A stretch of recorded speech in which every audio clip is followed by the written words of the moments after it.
Il a 12 ans, à Jérusalem, parmi les docteurs de la loi. Puis soudain, plus rien. Pendant 18 longues années, les évangiles se taisent. Aucune parole, aucun geste, aucun témoin. Ce silence est l'un des plus fascinants mystères de la vie de Jésus. Où était-il? Que faisait-il? Apprenait-il encore le métier de charpentier? Était-il resté dans l'ombre, au sein de sa famille? Ou au contraire, avait-il voyagé, cherché, questionné le monde avant de revenir à Nazareth porteur d'une parole nouvelle, d'un feu intérieur indomptable? Cette période mystérieuse a fait naître 1000 hypothèses, entre foi, histoire et légende. Certains affirment qu'il vécut reclus dans la méditation. D'autres, qu'il parcourut les routes de l'Orient, de l'Égypte à l'Inde, à la recherche de sagesse. Des traditions anciennes, parfois oubliées, parlent de maîtres esséniens, de manuscrits secrets, d'initiations silencieuses. Dans ce récit passionné, nous tenterons de suivre les traces effacées de Jésus adolescent et jeune homme. De Nazareth au bord du Nil, des grottes de Qumran au temple du Cachemire, nous chercherons non seulement l'homme en devenir, mais l'étincelle qui transforma sa vie silencieuse en mission universelle. Car peut-être que les années les plus fécondes sont celles que l'histoire oublie. Chapitre 1, Nazareth, l'ombre du quotidien. Nazareth. Une bourgade insignifiante de Galilée, blottie entre les collines, loin des routes impériales. Là, dans une maison simple, vit un jeune garçon aux yeux calmes et au regard profond. Fils de Marie et de Joseph, il apprend le métier de son père adoptif. Le bois, la pierre, l'équilibre des poutres et le secret des clous. Les jours sont rythmés par le labeur, les fêtes juives, la Torah lue à la synagogue.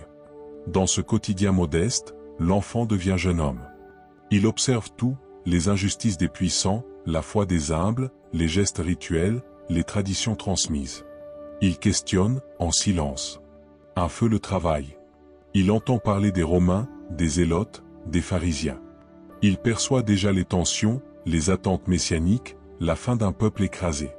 Mais il ne parle pas encore. Il regarde. Il écoute. Et dans cette ombre du quotidien, il se prépare.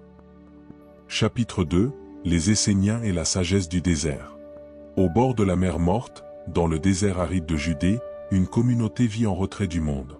Les Esséniens, mystiques rigoureux, consacrent leur vie à la pureté, à l'étude, à la prière. Ils copient les Écritures. Ils attendent deux messies, un roi et un prêtre. Certains manuscrits suggèrent qu'un jeune Galiléen pourrait avoir partagé un temps leur mode de vie. Était-ce Jésus? Rien n'est sûr. Mais l'idée est plausible.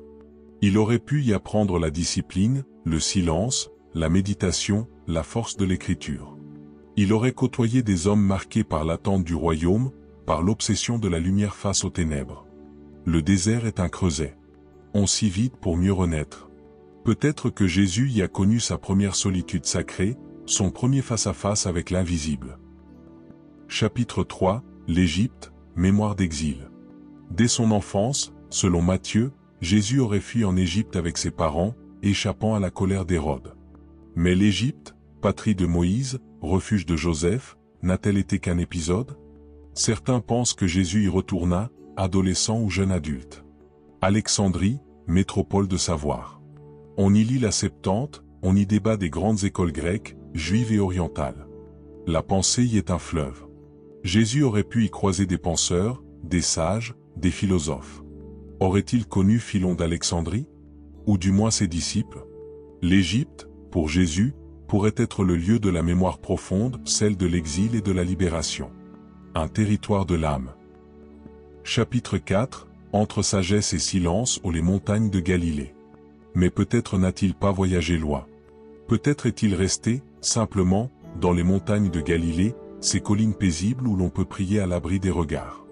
Là, Jésus aurait vécu dans la contemplation. Il aurait jeûné, médité les Écritures, écouté le vent, la voix intérieure, les souffrances du monde. Il aurait pleuré, ri, chanté les psaumes, regardé les cieux. Lentement, une parole nouvelle aurait germé. Le silence n'est pas un vide. Il est gestation.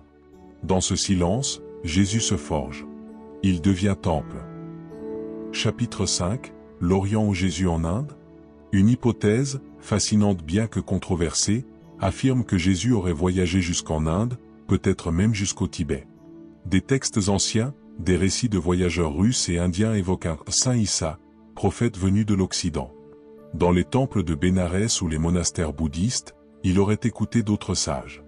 Le sermon sur la montagne n'a-t-il pas des échos des Upanishads?